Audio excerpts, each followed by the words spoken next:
The countdown read 41 minutes. Dal Rennick had seen numbers like that before. Not on an alien station's emergency display. The amber glyphs pulsing across the pressure bulkhead meant nothing to him in their original script. But in the translation overlay his work tablet projected across the bottom of his vision, the one concession the Vethara Concord's labor exchange had made to human utility workers. 41 minutes until the cascade failure in the station's primary water reclamation trunk reached the point where the thermal differential between the superheated processing core and the ice-cold reservoir lines exceeded the crystalline pipe infrastructure's tolerance. After that, the pipes would crack. Not one or two, all of them. 12 kilometers of interlocking crystal conduit running through the walls, floors, and ceiling of Tesseran orbital platform Kethsaran, carrying the water that 200,000 beings drank, bathed in, and breathed through the atmospheric humidity exchangers that kept the station from becoming a dry-aired coffin. 41 minutes, and every certified fluid systems engineer on the station was standing in the primary junction chamber arguing about thermal coefficients. Rennick knew this because he was on his knees in access crawlway 717, 2 levels below the junction chamber, replacing a corroded seal ring on a secondary return line that had been leaking for 3 weeks. The leak was on his task list. The cascade failure was not. The cascade failure was an engineering crisis, which meant it belonged to the Vethara engineers, the Delvery consultants, and the Tesseran Infrastructure Authority, the people with formal certification, holographic modeling tools, and the authority to touch primary systems. Rennick was a utility plumber. His task list covered secondary and tertiary lines, drains, return loops, condensate traps. The pipes nobody thought about until they stopped working, at which point someone filed a service ticket and Rennick crawled into a space barely wide enough for his shoulders and fixed it with a pipe wrench and a roll of compression tape.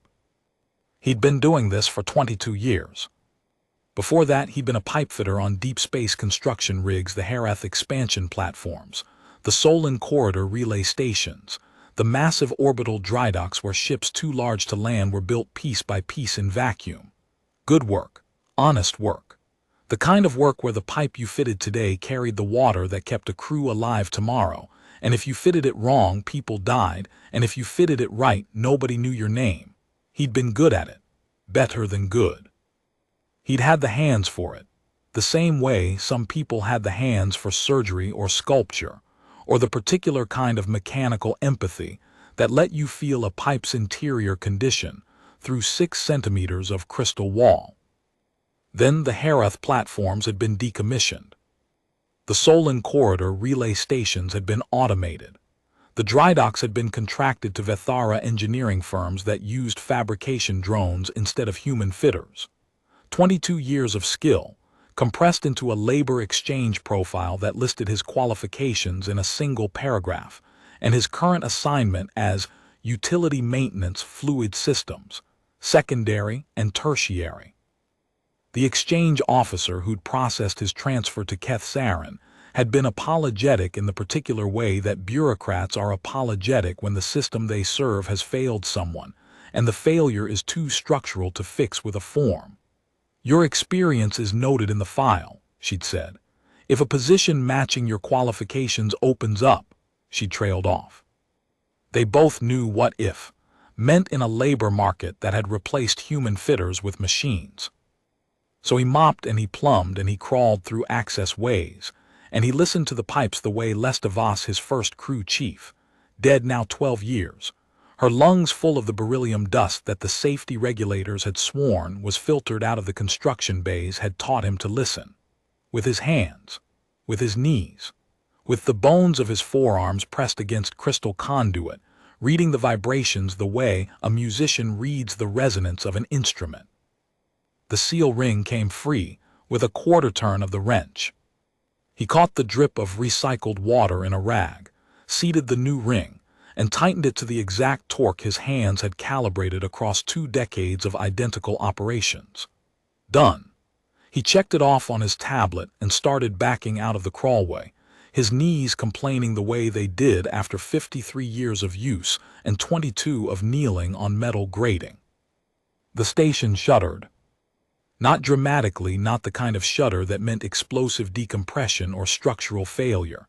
This was subtler, a tremor that ran through the deck plating and into Rennick's palms, then traveled up through the crawlway walls into the surrounding infrastructure.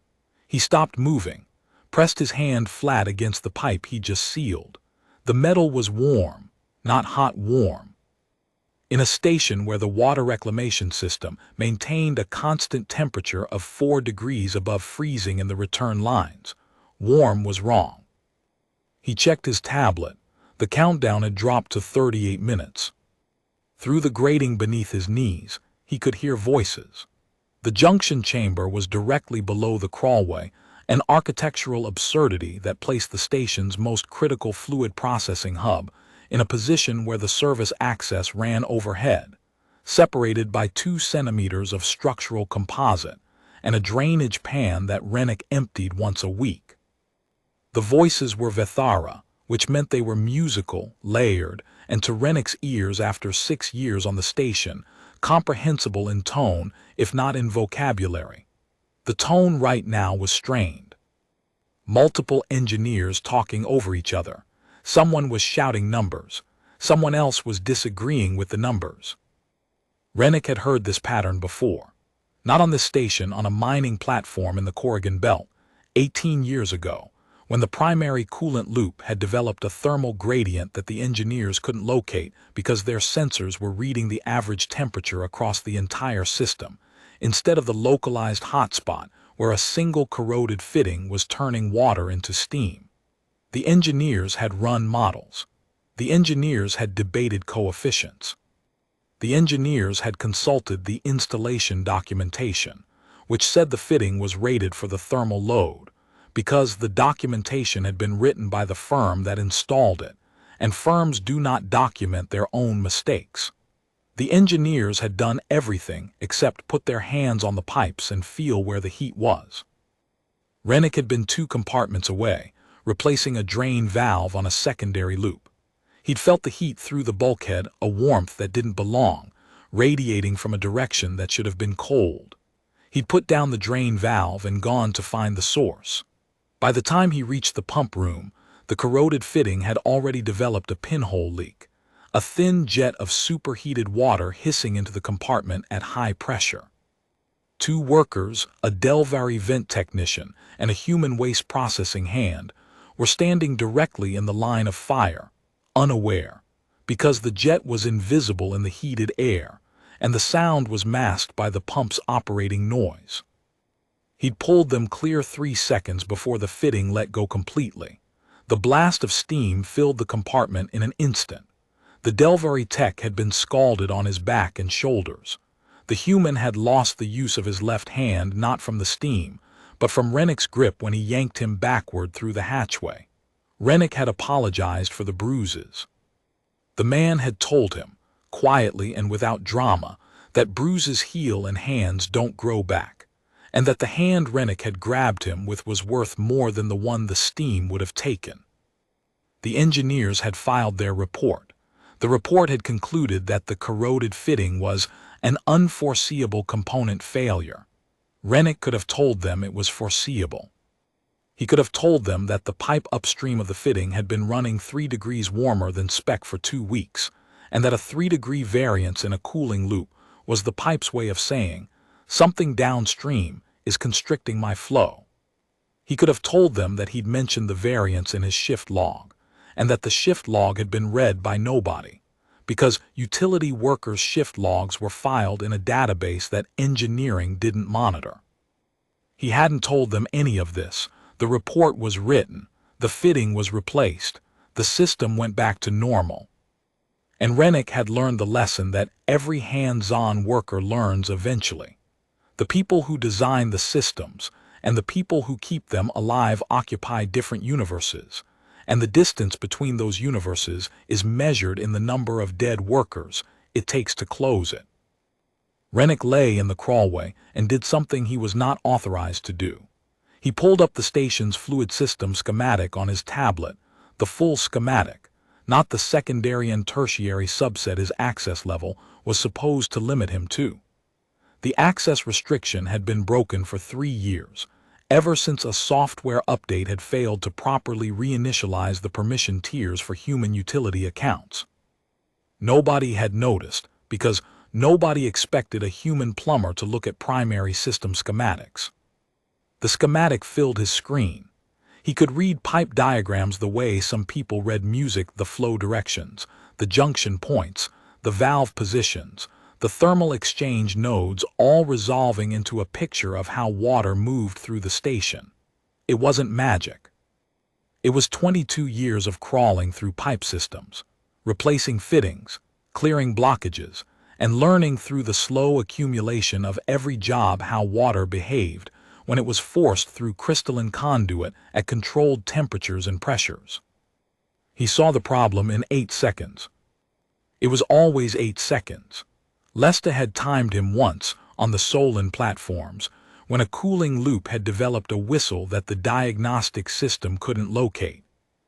She'd handed him the schematic, clicked her stopwatch, and watched him trace the flow path with his finger until it stopped on junction 17, where a pressure relief valve had been installed with a gasket 1 millimeter too thin. 8 seconds. It's not speed, she'd said. It's fluency. You're not reading the schematic, you're hearing it. She'd been right. The schematic wasn't a diagram to Rennick, it was a sound, a song of flow and pressure and thermal exchange. And the wrong note stood out the way a flat string stands out in a tuned guitar. The primary reclamation trunk split into 4 parallel processing lines at junction chamber alpha. Each line passed through a thermal exchange unit that dropped the temperature from the processing core's output of 60 degrees to the distribution system's required 4 degrees. The 4 lines then converged into a single trunk that fed the distribution manifold. The system was designed so that all 4 thermal exchange units operated simultaneously, sharing the cooling load equally. Balanced, efficient, elegant. Except thermal exchange unit 3 was dead. Not malfunctioning, not degraded, dead.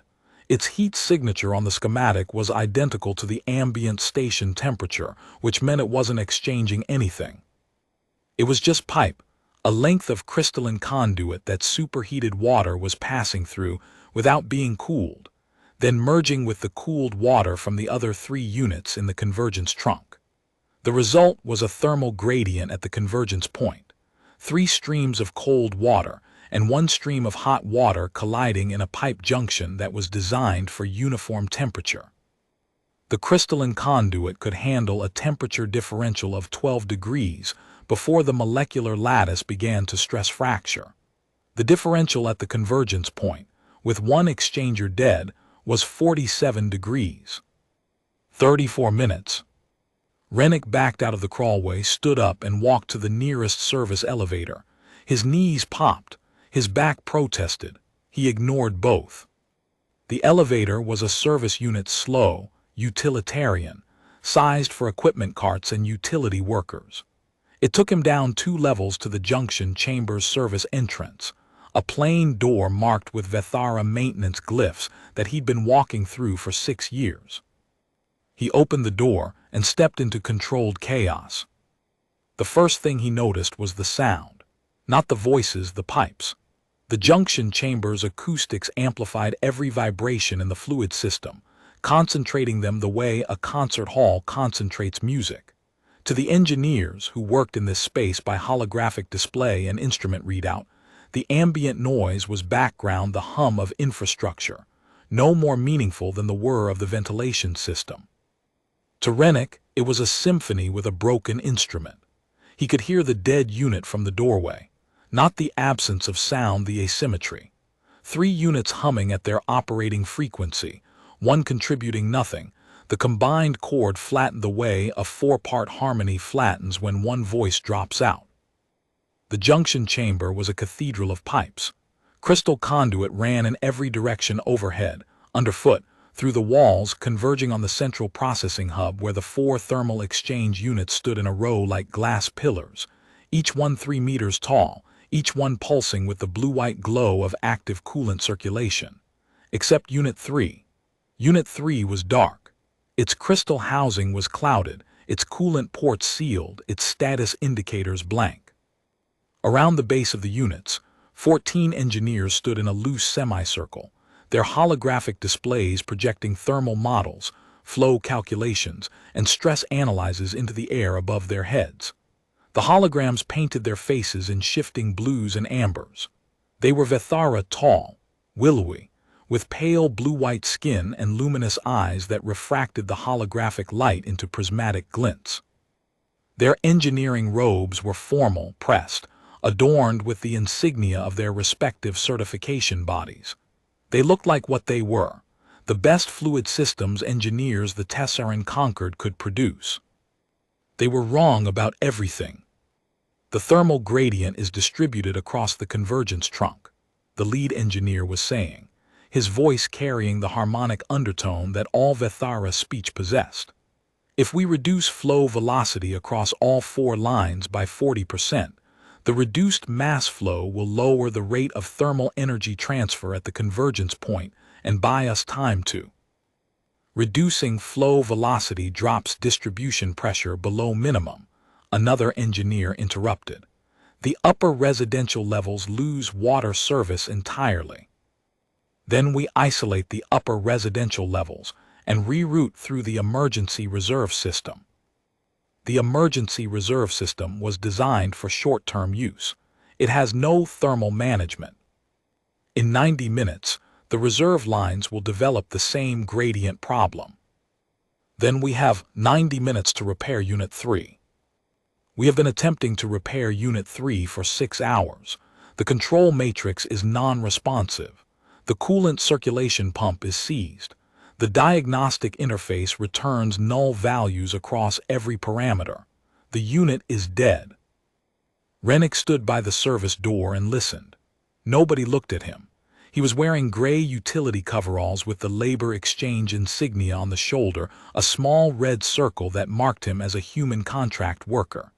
He had a pipe wrench clipped to his belt, a roll of compression tape in his cargo pocket, and a bag of fittings and seal rings slung over his shoulder.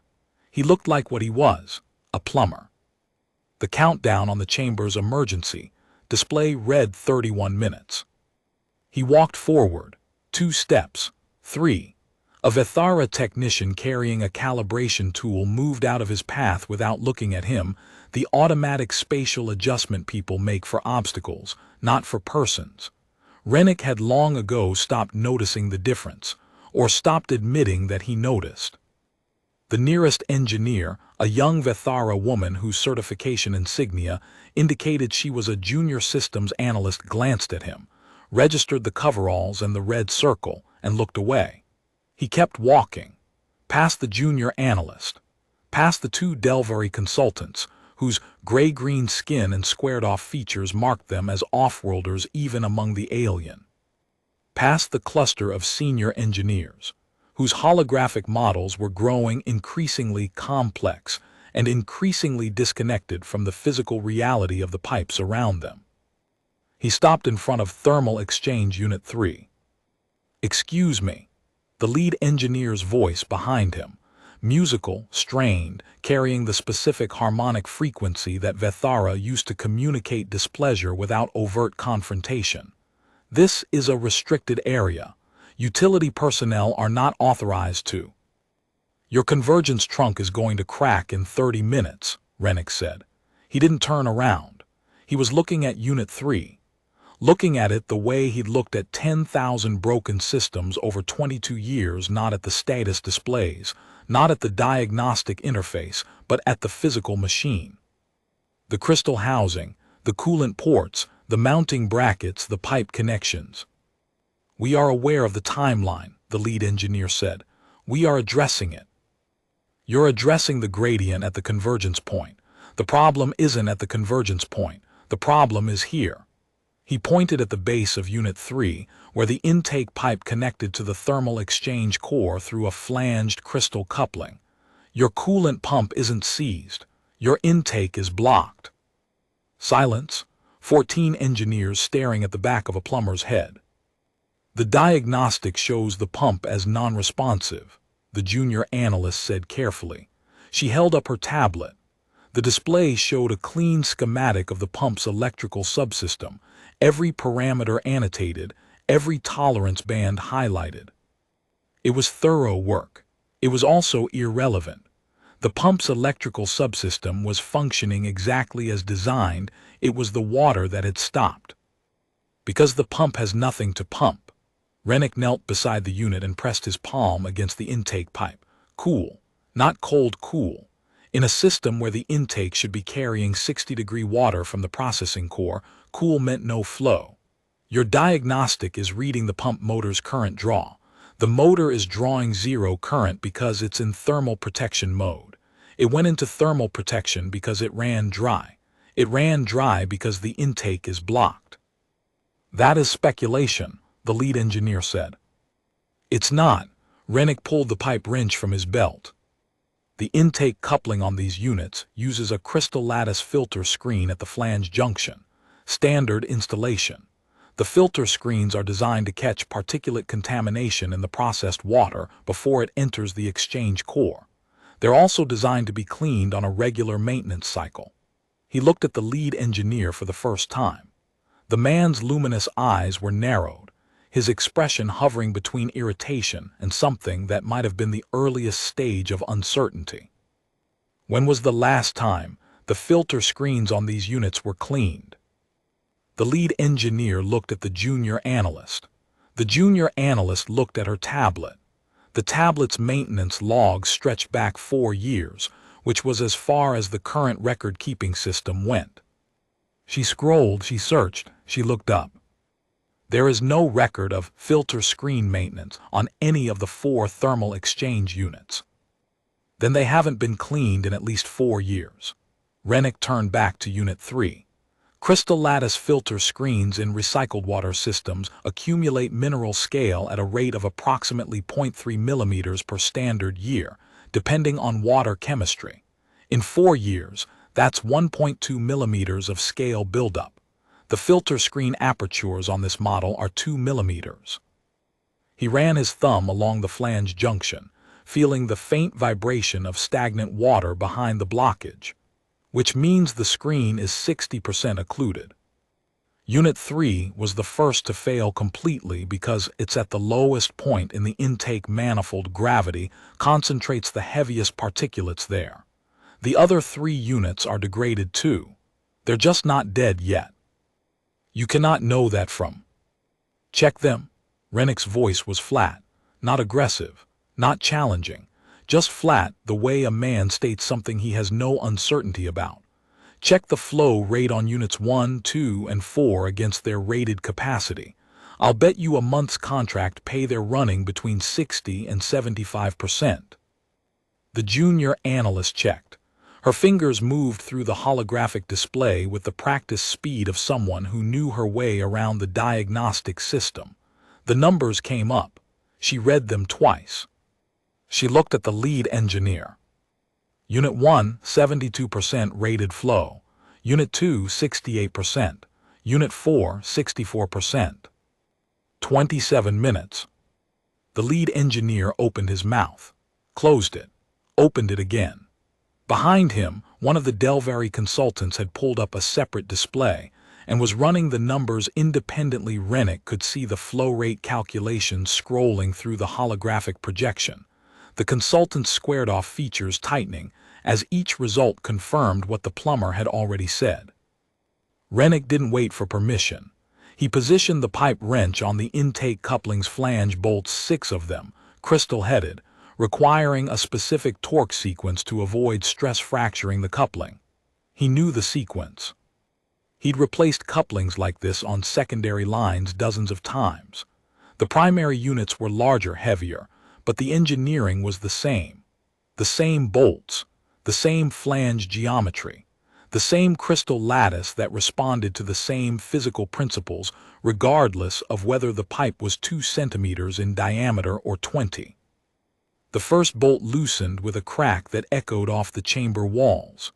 Mineral scale, dried to powder by weeks of stagnant air behind the blockage, puffed from the junction like chalk dust.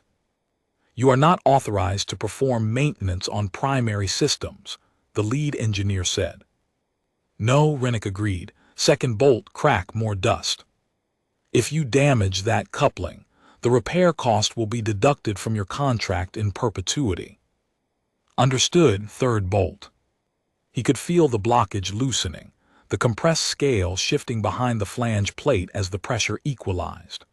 The wrench handle was warm in his grip, heated by the residual thermal energy in the coupling.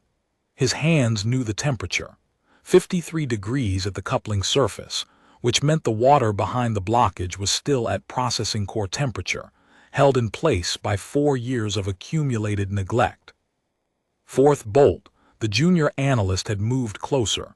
She was watching his hands, not his face, not the wrench, his hands. The way they found the bolt heads without looking, the way the wrench seated itself at the correct angle without adjustment, the way his left hand braced the coupling while his right applied torque in a smooth, controlled arc that kept the crystal from flexing. She was watching a craftsman work. Fifth bolt. The scale behind the flange plate shifted with an audible grating sound, like sand in a pipe. The engineers behind him had stopped talking. Their holographic models floated forgotten in the air, their blue and amber light casting shadows that nobody was watching. Sixth bolt. Rennick eased the flange plate free with both hands, tilting it to clear the filter screen beneath. The screen was a disc of woven crystal filament, designed to be translucent. He'd seen clean ones on the secondary lines, and they looked like glass lace. This one was opaque. A centimeter-thick crust of mineral scale, calcium analog compounds, and biological film had turned it into a plug. Water superheated, pressurized, seeped around the edges where the seal had broken, running down the crystal housing in thin streams that steamed in the chamber's cooler air. Rennick pulled the filter screen out with his bare hands. The engineers behind him made a collective sound, something between a gasp and a musical chord of alarm. The screen was hot. He could feel it, the mineral crust radiating stored heat into his palms. He'd handled hotter. The salvage yards on the Corrigan belt ran pipe at temperatures that would blister Vethara skin in seconds. Human hands were different. Thicker skin, higher thermal tolerance, 22 years of calluses built up like armor. He held the screen up so the engineers could see it. "This is your problem," he said. "Not a systems failure, not a thermal anomaly, not a coefficient miscalculation. A dirty filter. The most basic maintenance task in any fluid system, and it hasn't been done in 4 years. 23 minutes. He set the screen on the deck and reached into his fitting bag. The spare filter screens he carried were secondary line size too small for the primary unit, but that wasn't what he was after. He pulled out a descaling brush, a hand tool with stiff wire bristles set in a wooden handle, the kind of thing he'd bought at a supply depot on his 3rd day on the station, because the Vethara supply system didn't stock them. Wire bristles and wood, the most primitive cleaning tool in the history of fluid systems. He started scrubbing the filter screen. The mineral scale came off in sheets, crumbling under the bristles like dried mud under a boot. The crystal filament beneath emerged centimeter by centimeter, translucent, delicate, intact. The screen wasn't damaged. It had just been buried. Behind him, the lead engineer was speaking into a communication device, his voice low, his harmonic overtones flattened to the register Rennick had learned to associate with someone reporting upward to authority. Reporting that a human utility plumber had diagnosed the cascade failure that 14 certified engineers had spent 6 hours failing to identify, and that the diagnosis was a dirty filter screen. Rennick finished cleaning the screen in 4 minutes.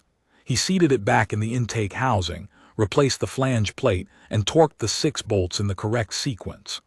Then he pressed the manual restart on the coolant pump, a physical switch, recessed into the unit's base panel that overrode the thermal protection lockout. The pump shuddered, caught, and began to circulate. Water surged through the intake pipe with an audible rush, filling the thermal exchange core, flowing across the cooling elements. Unit 3's status indicators blinked on. Blue, green, blue. The crystal housing began to glow with the faint luminescence of active coolant circulation. Unit 3 thermal exchange resuming, the junior analyst reported, her voice carrying a note that Rennick recognized as the Vethara equivalent of astonishment carefully compressed into professional neutrality. Flow rate increasing, 70%, 80, 90, approaching rated capacity. Convergence trunk thermal differential dropping, another engineer added. 47 degrees, 39, 32. 19 minutes remaining on the countdown, and the crisis was unwinding itself. The emergency countdown display flickered. The amber glyphs recalculated. The number climbed 41 minutes, then 50, then the display went dark entirely. The crisis thresholds no longer met. Somewhere in the station's automated systems, an alert that had been propagating through administrative channels for 6 hours was quietly rescinded. 200,000 beings who had not known they were in danger continued not knowing, their water flowing, their humidity exchangers cycling, their atmospheric systems drawing moisture from pipes that were no longer minutes from shattering. Rennick stood up. His knees popped again. He wiped his hands on the rag from his pocket, the same rag he'd used to catch the drip from the seal ring in the crawlway. The mineral scale had left a gray-white residue on his palms that mixed with the permanent stain of pipe grease and compression tape adhesive to create the particular coloring that marked his hands as a plumber's hands. No amount of washing would remove it entirely. He'd stopped trying years ago. The other 3 units need the same treatment, he said to no one in particular. Their screens are degraded, not blocked yet, but they will be. Unit 4 is worst 64% flow means it's close. He clipped the wrench back to his belt. I can do them now, or you can schedule it. But they need to be done within the next 30 days, or you'll be back here with the same problem on a different unit. He turned to leave. The service door was 15 meters away. His fitting bag was over his shoulder, his tablet in his cargo pocket. His next task, a condensate trap replacement in Corridor 14, waiting on his list. Wait. The voice came from the observation gallery above the junction chamber. Rennick looked up. He hadn't noticed the gallery when he'd entered. It was set into the wall above the thermal exchange units, a viewing platform with crystal railings and indirect lighting that made it look like part of the architecture rather than a functional space. Someone was standing there. She was Vethara. That much was obvious from the height. The pale, luminous skin, hers was the palest he'd seen, almost white, with a faint pearlescent sheen that caught the light from Unit 3's reactivated glow and scattered it like refraction through a prism. Her hair was silver white, worn long, falling past her shoulders in a way that seemed both precise and effortless. Her eyes were large, faceted, and the color of deep water under sunlight teal shot through with veins of gold that pulsed faintly, as though light were circulating behind the irises. She wore robes that were distinctly different from the engineers' formal uniforms, layered, flowing, the fabric catching light in ways that suggested it was woven from something more valuable than thread. Small curved horns, no larger than a finger, arched back from her temples, polished and pale. Rennick had been on the station for 6 years. He'd never seen this woman before, but he recognized what the robes meant, what the horns meant, what the gallery with its crystal railings meant. The engineers had snapped to attention. The lead engineer's holographic display had vanished. Even the Delvari consultants had straightened. Matriarch Thessin Kethsarin. The station was named for her family. Her family had built it. "Come up here," she said. It was not a request.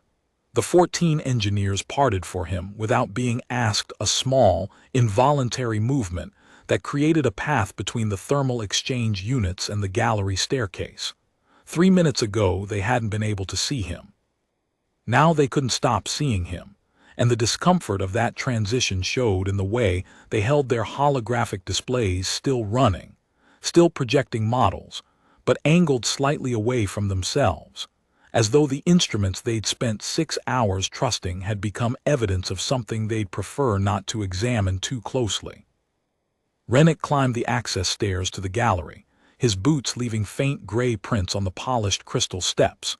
He was aware that he smelled like pipe grease and recycled water, and the particular metallic tang of mineral scale. He was aware that his coveralls had a tear in the left knee from the crawlway, and that his fitting bag was dripping condensation from the seal ring job.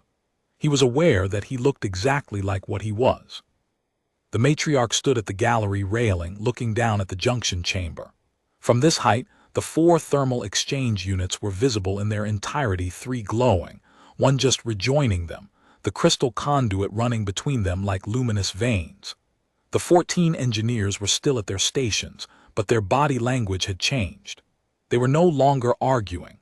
They were working running diagnostics, checking flow rates, preparing for the descaling work Rennick had prescribed. "Your name," the matriarch said. "Dahl Rennick. You're the plumber. Utility worker, but yes." She turned to face him. The teal and gold eyes studied him with the particular quality of attention that Rennick had only ever seen from 2 categories of being: people who were about to fire him and machines that were about to break. Neither blinked. Both saw everything. "How long did it take you to identify the cause of the failure?" 8 seconds. "My engineers have been working for 6 hours. Rennick said nothing. There was nothing to say to that, and he'd learned decades ago that silence was kinder than the truth when the truth was uncomfortable. Why could they not see it? He considered the question. It deserved a real answer.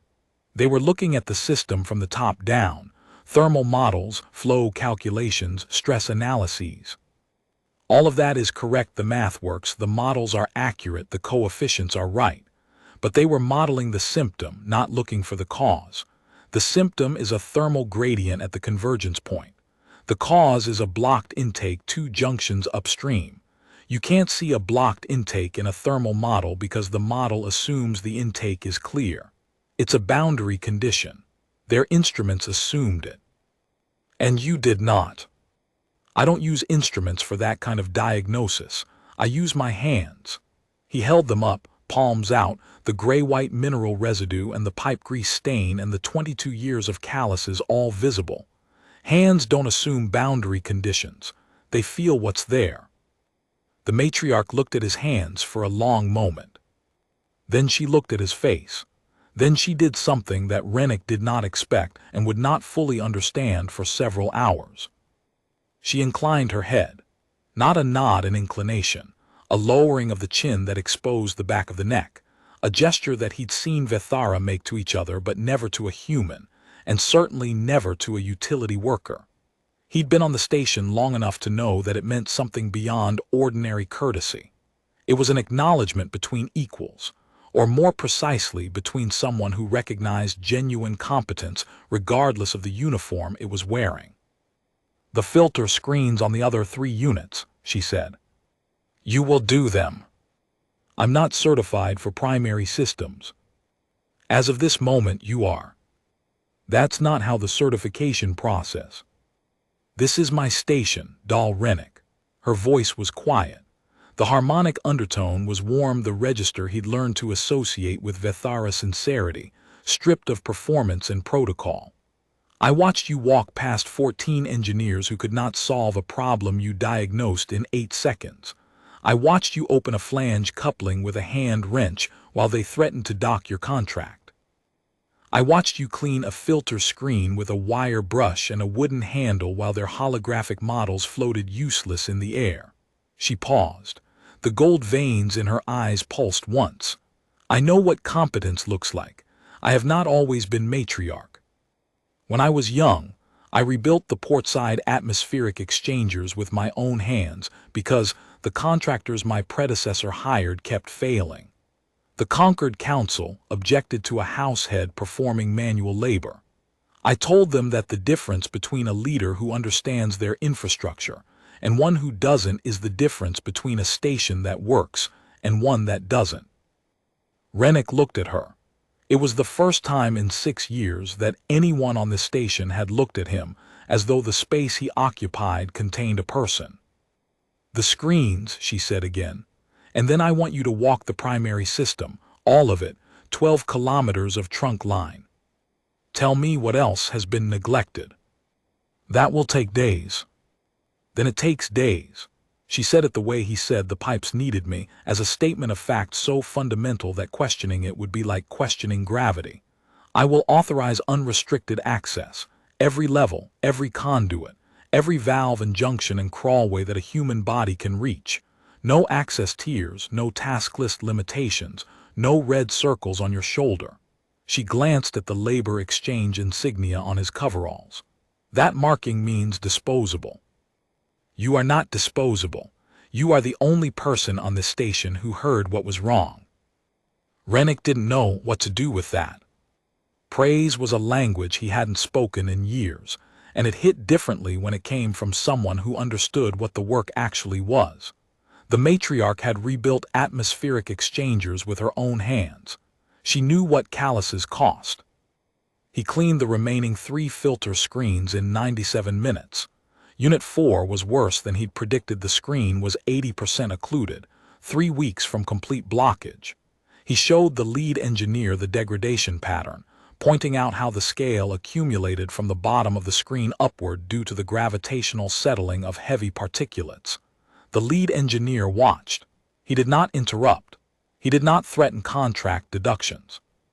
When Rennick finished, the engineer asked a question that, in its careful phrasing and harmonic register, amounted to the Vithara equivalent of "teach me." Rennick taught him, showed him how to remove the flange plate without stress fracturing the coupling, showed him the torque sequence, showed him how to test the screen by holding it up to a light source and looking for opacity patterns, showed him the descaling brush and how to use it, bristle angle, pressure, the circular motion that cleaned without damaging the crystal filament. "This tool," the engineer said, holding the wire brush with the delicacy of someone handling a precision instrument, "it is very simple. Most of the best tools are." The engineer nodded slowly. It was not the matriarch's formal inclination, it was something more tentative, more personal, the first movement of a mind adjusting to a new framework. Rennick had seen it before. On the salvage cruise, when a new tech watched him diagnose a dead engine by touch and realized that the diagnostic computer they'd been trained to trust was a summary of reality, not reality itself. The junior analyst approached him as he was packing up his fitting bag. She'd been hovering at the edge of the work area for the past hour, watching, taking notes on her tablet. Up close, she was young, early career, recently certified, still possessed of the particular earnestness that experience would eventually replace with either competence or cynicism. "The maintenance schedule for the filter screens," she said. "What interval would you recommend?" "Quarterly. More often if the water chemistry shifts, mineral content goes up after heavy use periods, festival seasons, population surges. We don't monitor water chemistry at the filter screen level." "Then start. It's the cheapest diagnostic you can run. A conductivity probe in the intake line, upstream of each filter, will tell you when the mineral load is climbing. The probe costs less than one of your holographic display projectors." She made a note. "I'll write the proposal." "Make it a standing maintenance order, not a proposal. Proposals go through committees. Standing orders go to the person with the wrench." She made another note, and this time something in her expression shifted, a recognition that the plumber in the gray coveralls was not simply fixing pipes, but teaching a philosophy of maintenance that the engineering curriculum she'd graduated from had apparently never included. Rennick walked the primary system. It took 6 days. The matriarch assigned him unrestricted access to every level, every conduit, every junction chamber, pump room, valve cluster, and maintenance crawlway in the station's fluid infrastructure. He went alone. He carried his pipe wrench, his fitting bag, his descaling brush, his tablet, and a thermos of coffee that he refilled at the service stations along his route. He found 43 issues. He found them the way he'd always found them, not by scanning, not by testing, not by running protocols, but by being present, walking the lines, putting his hands on the pipes, kneeling at junction points and pressing his ear to the crystal conduit and hearing the water speak. The water always spoke. That was the thing the instrument-based engineers didn't understand and might never understand and didn't need to understand as long as someone like Rennick was in the system to translate. Water under pressure has a voice. It hums when it's flowing clean. It whistles when it's constricted. It thumps when there's air in the line. It clicks when a valve is oscillating. It goes quiet dangerously, deceptively quiet when the flow has stopped entirely, and the pipe is holding pressure with nowhere to send it. Rennick listened, and the station talked to him. Some issues were minor, dripping seal rings, loose mounting brackets, condensation traps that hadn't been emptied in months. Some were moderate, corroded fittings on secondary distribution lines, thermal insulation gaps that were allowing heat bleed into adjacent structural members, a valve actuator that was intermittently sticking in a half-open position, because the actuator arm was bent 3 degrees off true from an impact that had probably happened years ago, and been absorbed by the system's redundancy without anyone noticing. 7 were serious. The kind of serious that made Rennick stop, set down his tools, and stand very still while the implications settled into the part of his brain that had been trained by the Corrigan Belt salvage crews, where serious meant people might die. A hairline fracture in a segment of primary trunk line on level 9, invisible to visual inspection, detectable only by the faint vibration it produced when pressurized water flowed across it. A crystalline coupling on the port side distribution manifold that had been installed with the flange plate reversed, a manufacturing error that reduced the effective seal pressure by 40% and would, eventually, result in a high-pressure blowout. A backup pump that had been wired to the wrong circuit, meaning it would not activate in the event of a primary pump failure. The backup was there, tested, certified, and connected to a circuit that powered the lighting in a storage room 2 levels away. On the second day, a Vethara maintenance tech, young, nervous, carrying a toolkit that looked too new to have been opened, appeared at the entrance to a crawlway on level 11 while Rennick was inspecting a pressure relief valve. "The matriarch sent me," the tech said. "She said I should watch you work." "She sent you to learn, not to watch." Rennick handed the tech a spare rag. "Get in here." The tech crawled in beside him. Over the next 4 hours, Rennick showed him how to read a pipe temperature by touch, flow by vibration, internal condition, by the pitch of the sound it made when you tapped it with a wrench. The tech was clumsy at first, his long Vethara fingers unused to the rough grip of a manual tool, his knees protesting the hard crystal grating. But he listened. He was the first Vethara Rennick had met on this station who actually listened, and by the end of the day, the tech could identify a corroded fitting by the change in pitch when he tapped the pipe upstream and downstream of the junction. It was crude. It was basic. It was the foundation of everything. He documented everything.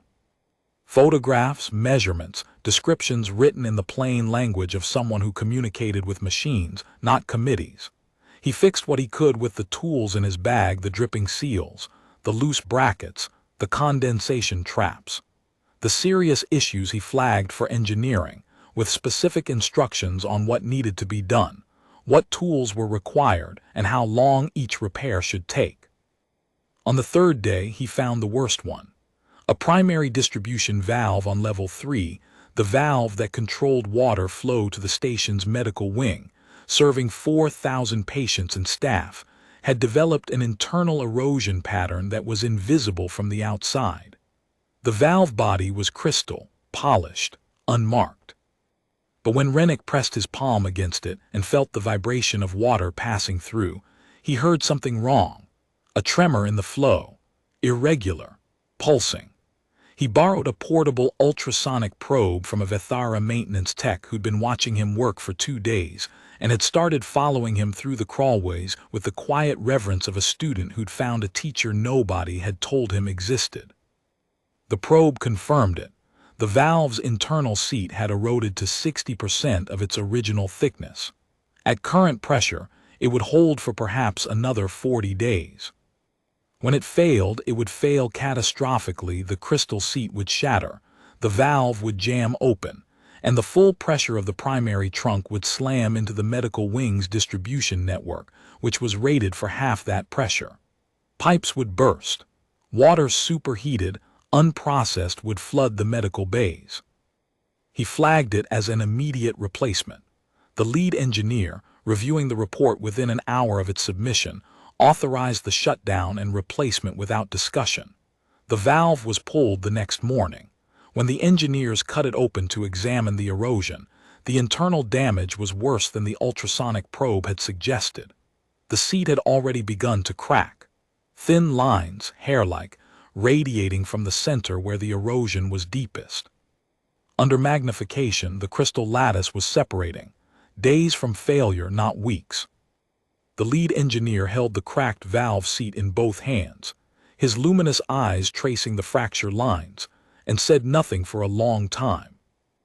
On the 4th day, the lead engineer found him in a pump room on level 7, lying on his back under a secondary distribution pump, adjusting the alignment of a coupling that was producing a vibration he could feel through the deck plating 2 compartments away. The backup pump on level 12, the engineer said. It was wired to the wrong circuit. I flagged that in the report. We rewired it this morning, tested it, it functions correctly now. A pause. The harmonic register of the engineer's voice had shifted over the past 4 days, less formal, less bristled, closer to the tone Rennick associated with professional respect. It had been wired incorrectly since installation, 7 years ago. Rennick slid out from under the pump. That means for 7 years, if the primary pump on level 12 had failed, the backup would have turned on the lights in a storage room. Yes. And nobody would have known until the water stopped flowing, and 2,000 residents on levels 10 through 14 lost service. Yes, the engineer stood very straight. His luminous eyes were steady. I have been reviewing the installation records for the entire fluid system. Many of the installations were performed by contracted engineering firms during the station's expansion 17 years ago. The quality control documentation for those installations is sparse. Sparse means nobody checked the work. Correct. Rennick wiped his hands on the rag. How many installations from that expansion period are still in service without having been independently verified? The engineer's hesitation told Rennick the answer before the words came. All of them, approximately 430 individual installations. Then you need to verify all of them. I know. The engineer looked at Rennick's hands, at the wrench on his belt, at the fitting bag. I do not know how to verify them the way you would. I'll teach you. It was not an offer made from superiority or from any sense that he was doing the engineer a favor. It was the simplest, most practical thing he could say. The knowledge lived in his hands. It needed to live in other hands too, or the station would slide back into the same blind maintenance philosophy that had brought it to the edge of catastrophe. The engineer nodded again. Slower this time.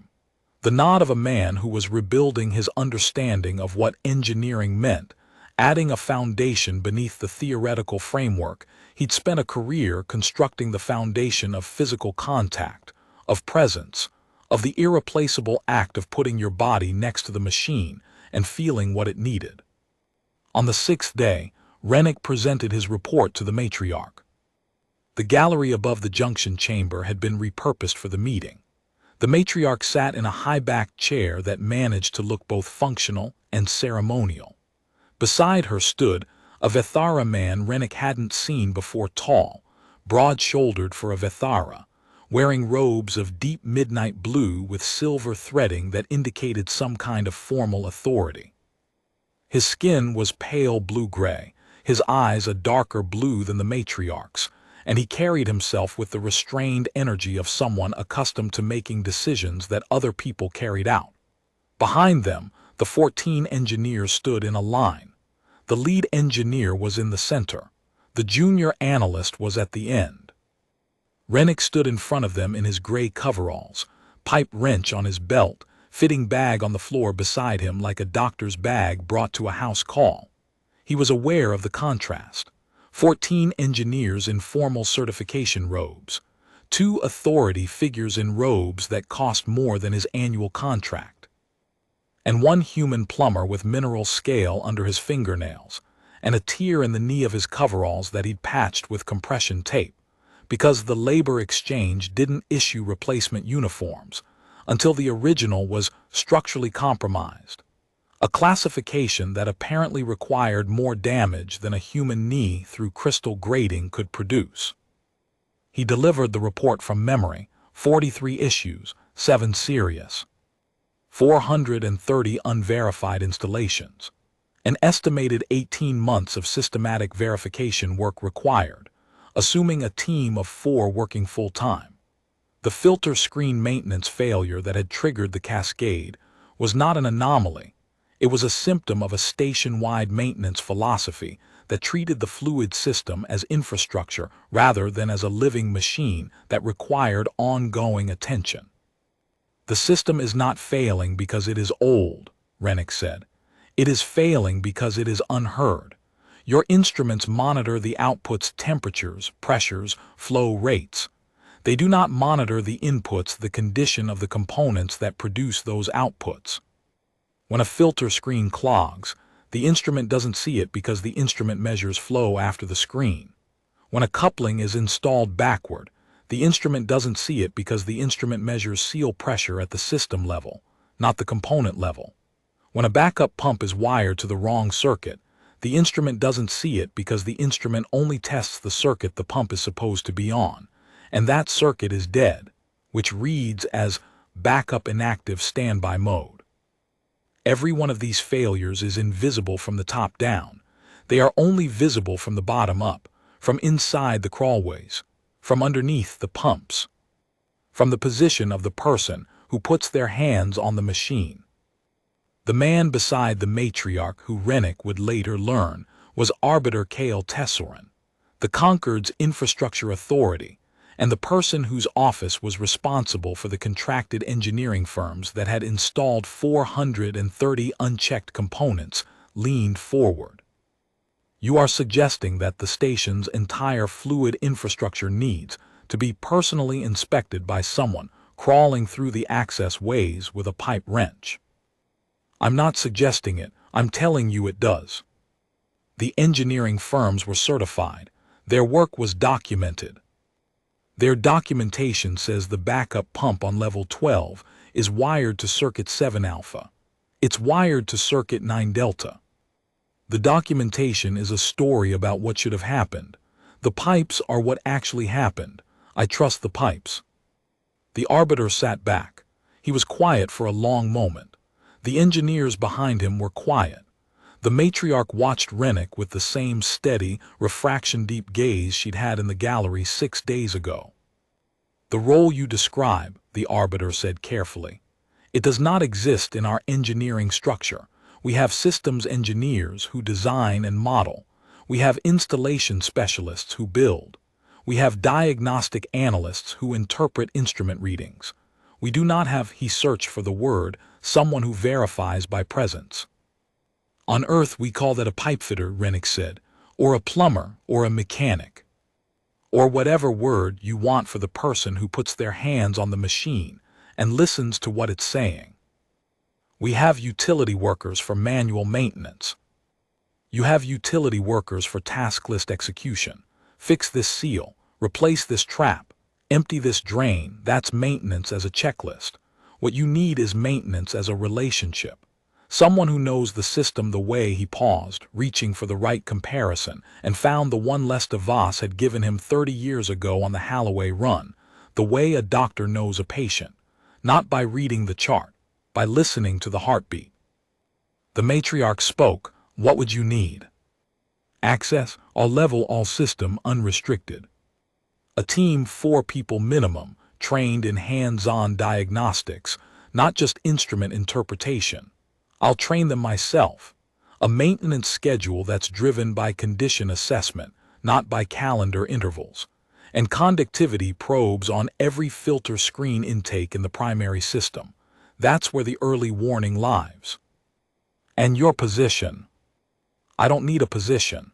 I need a wrench and permission to use it. The matriarch looked at the arbiter. The arbiter looked at the engineers. The lead engineer, in a moment that Rennick suspected cost him more professional pride than the man had ever spent in a single act, stepped forward and said, "The human pipefitter's assessment is correct. I have personally verified his findings on the filter screen degradation, the reversed coupling on the portside manifold, and the miswired backup pump. His methodology, tactile verification, component-level inspection, analog diagnostic tools, identifies failure modes that our instrument-based system is structurally incapable of detecting. I recommend the arbiter authorize the program he has described." Silence. The hum of the thermal exchange units filled the chamber, all 4 running now, balanced, the water flowing at rated capacity through clean filter screens, the thermal gradient at the convergence point a stable 3 degrees. The arbiter inclined his head. It was the same gesture the matriarch had made 6 days ago. The lowering of the chin, the exposure of the neck, the acknowledgement that transcended rank and species, and the invisible boundary between the people who designed the systems and the person who kept them alive. "I'll draft the authorization this evening," the arbiter said. "Don't draft it," Rennick said. "Write a standing order. Drafts go through committees. Standing orders go to the person with the wrench." The junior analyst at the end of the line of engineers made a sound that was probably not supposed to be audible. It was the Vethara equivalent of a laugh, a short, bright, harmonic note that rang off the crystal walls and hung in the air like a bell. The matriarch smiled. It was the first time Rennick had seen a Vethara smile, and it changed her face entirely. The formal geometry softened. The luminous eyes warmed. The small horns at her temples seemed to catch light differently, as though the change in expression had altered the angle of every surface. "Standing order," she said. Rennick nodded. He picked up his fitting bag, checked the time on his tablet. His regular shift started in 20 minutes. There was a condensate trap on level 6 that needed replacing and turned toward the stairs. "Dal Rennick," the matriarch said. He stopped. "The station is named Keth Sarin. It was named for my grandmother who oversaw its construction. She had a saying, 'A station does not stand on its builders. It stands on the ones who stay.'" The Teelan gold eyes held his. "You have stayed for 6 years in a crawlway with a pipe wrench, keeping the water running for 200,000 people who never knew your name. I know it now." Rennick stood at the top of the gallery stairs with his fitting bag over his shoulder and his pipe wrench on his belt and 22 years of calluses on his hands, and he did not know what to say. So he said the only thing that had ever been true. "The pipes needed me." The matriarch's expression did not change, but the gold veins in her eyes pulsed again twice, 3 times, and she inclined her head for the 2nd time. The gesture that meant equals, the gesture that meant, "I see you." Rennick inclined his head back. It was not the Vethara gesture. His neck didn't flex the same way. His chin didn't lower with the same fluid precision. It was a human nod, rough and simple, given by a man who had spent 22 years being invisible and had not known, until this moment, how much weight that invisibility carried until someone lifted it. He went down the stairs, out the service door, into the corridor where the air smelled of recycled water and pipe grease and the particular metallic tang of a station that was, despite everything, still working. The condensate trap on level 6 was waiting. It was a small job, 20 minutes, a replacement cartridge, a wrench. The kind of work that kept the water moving through the station's capillaries. The thousand small channels that nobody saw and nobody thought about, and nobody thanked anyone for maintaining. Rennick walked. His boots left faint gray prints on the polished crystal floor. His fitting bag hung from his shoulder, heavy with the tools of a trade that the galaxy had tried to automate, outsource, and render obsolete. And that persisted anyway, because somewhere in every system, no matter how advanced, how elegant, how thoroughly modeled and monitored and certified, there was a filter that needed cleaning, a valve that needed replacing, a pipe that needed a hand on it, and a pair of ears that knew how to listen. He reached the condensate trap, knelt, felt the cold of the crystal floor press through his coveralls into his kneecaps, positioned the wrench, started to work. 200,000 beings drank water that morning because a plumber had put his hands on a pipe and heard what 14 engineers and their instruments could not. None of them knew his name. That was all right. The pipes knew.